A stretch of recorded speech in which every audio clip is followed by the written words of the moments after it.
In today's short video, let's talk about single carriageways with 3 lanes.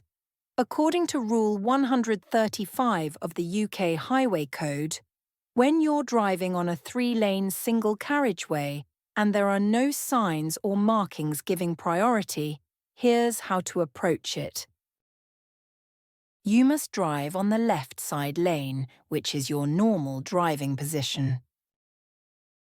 You should only use the middle lane for overtaking or for turning right.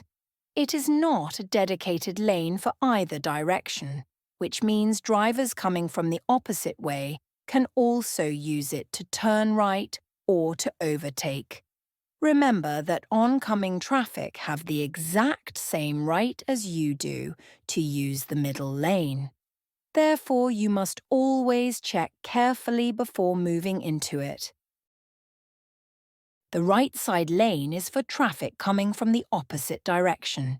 Do not drive on it under any circumstances. So, in summary, you must drive on the left side lane of a 3-lane single carriageway. That middle lane? It's not yours to cruise in. It's only for overtaking or for turning right. And don't forget, drivers coming from the opposite direction have the exact same right to use it. As for the right side lane, off limits for you. Leave it clear. It's for oncoming traffic.